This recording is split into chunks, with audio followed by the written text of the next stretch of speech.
Hey, this is Jason Cruz here with MMA Payout. No, again, it's another interview, and this time he said he was going to come back, and he came back. It's Chris Wade, PFL featherweight finalist. How does that sound, Chris? It sounds great. It sounds incomplete though to me. We're shooting for PFL champion, so Excellent. I'm And I'm so, where focused right now.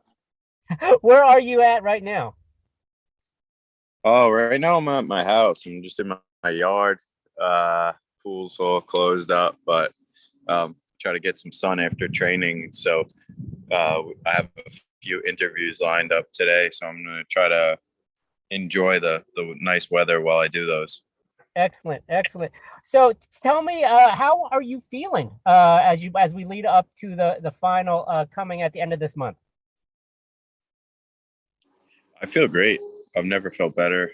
Honestly, I've never felt more complete as a fighter, and mentally, I've never been more confident in just being able to manifest and complete what my goals are. Excellent. So let's talk a little bit about the semifinal fight against Bubba Jenkins. To be honest with you, I thought it would be closer, but you thoroughly out wrestled him for the unanimous decision. Tell me about how that felt. Yeah, I mean, it was one of those "I told you so" things. I just feel like that I'm clicking on a really high level right now, and I don't think that he's on my level as far as being a complete MMA fighter. I feel like I started off kickboxing him until he didn't like that anymore and started wrestling me, and he couldn't do that either. So I think it just shows the MMA community where I'm at, like where my wrestling game is at, um where my cage work is. It's all like pretty high level right now. And it seemed like there was some bad blood between the two of you. Was there some long simmering feud between you two, or was it just the lead up to the fight that there was some sort of some sparks there? Yeah, no, we don't really know each other, so there was no past. It it was just once we got matched up to fight, I guess he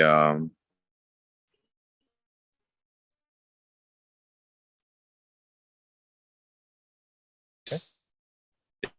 Oh, you broke up there. I'm sorry about that.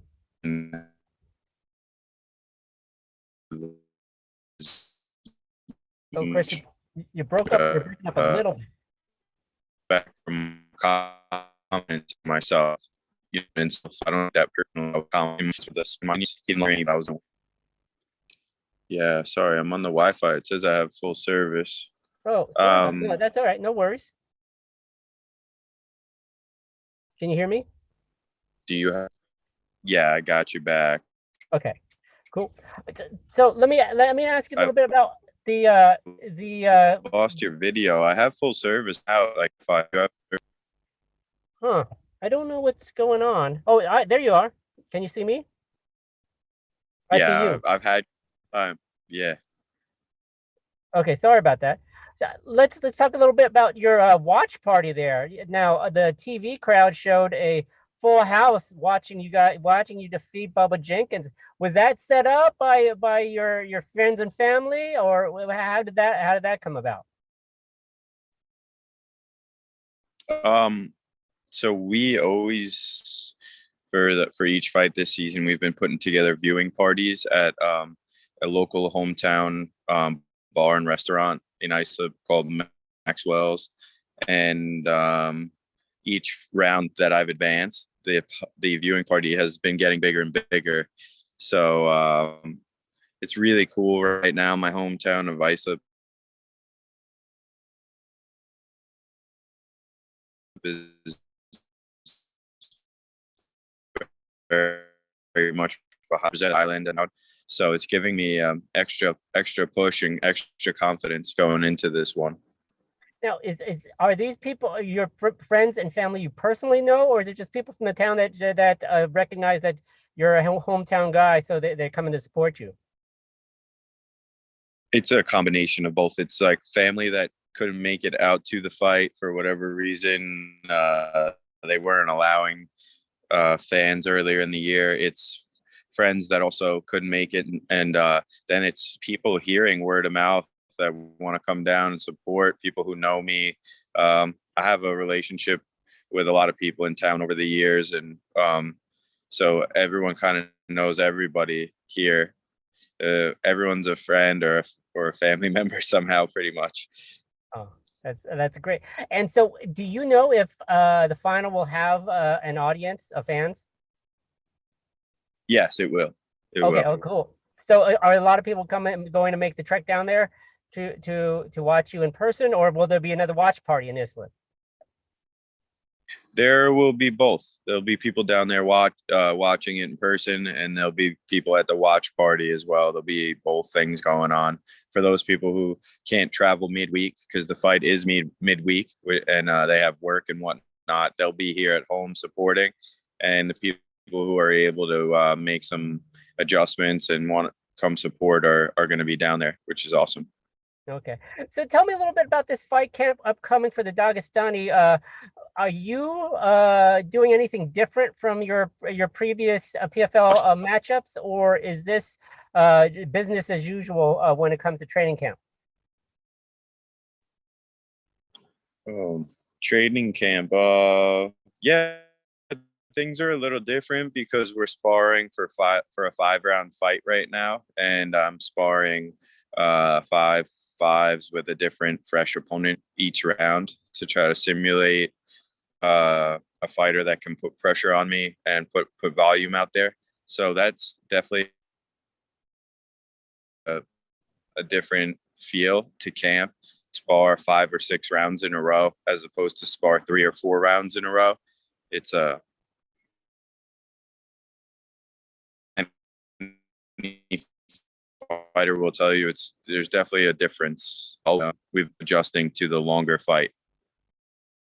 Gotcha. And is it a matter of just cage time being in there, or do you do extra cardio outside of the cage to ensure that your cardio is good to go 5 rounds? I make sure that whether I'm doing cardio or I'm in the cage, that the time spent in there is greater than the 25 minutes that I would be in the cage working for, or 30 minutes with the rest times about. So I make sure that my cardio is longer than that. And I also make sure that my go, my sparring, and my live like grappling are longer than that so that we're ready. Okay, gotcha. And so like you said, it's a midweek event. So what is the timeline for you guys to travel down there to get ready, acclimated, and all that other stuff you need to do to prep? The PFL has arranged for us to be going down there about 5 days early. So we're following just their general protocol. It's Eastern time zone. I live in the same time zone. So they're basically at sea level. I'm basically at sea level right here where I am on Long Island. So there's not a big difference in that regard. I'm just training up here and then we bring it down there for the fight. Excellent. And so you did mention that the job is incomplete right now for you. You fell short in the last 2 years in PFL. How rewarding is it that you finally made it to the season finale, if you will?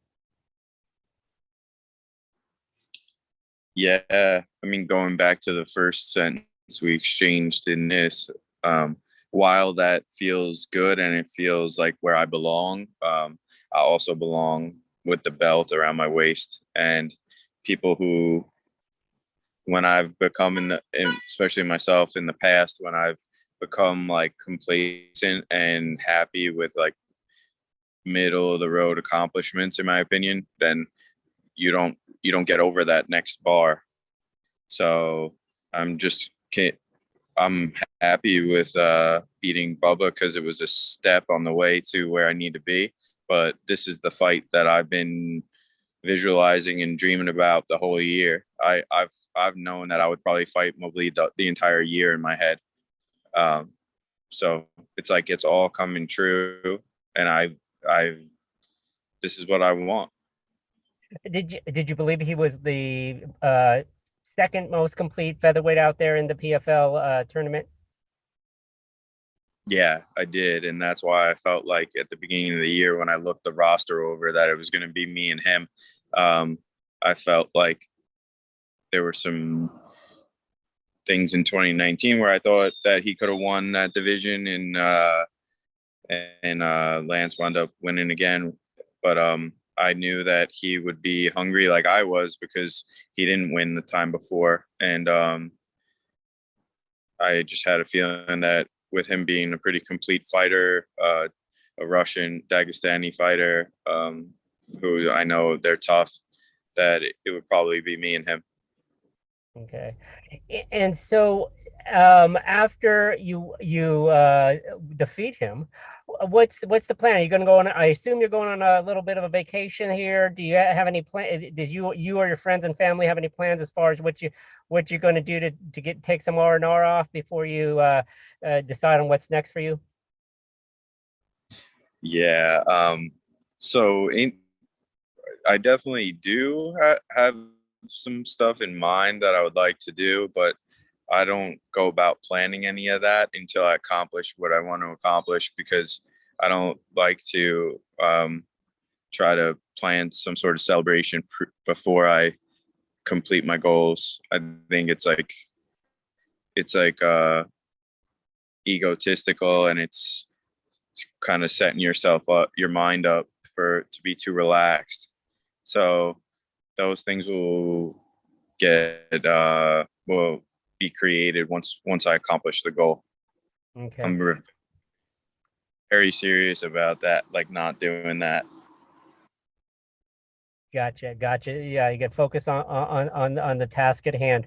Well, Chris, thank you so much for taking the time out of your training camp for the PFL final, October 27th, correct? Yes, sir. October Uh, 27th. all right, the I featherweight. think the Yeah. So, hey, thank you so much. You're a man of your word. You came back after I interviewed you before the semifinal. Hopefully, we will chat again as you will be crowned the featherweight winner of this particular season. So, good luck, safe travels, and again, have a great one. oh, we will. We'll talk again once I All right. have it. Once the bell. Uh, All right. You have a good day, and all I'll right. talk to you soon. Yep. All right. Take it easy, Chris.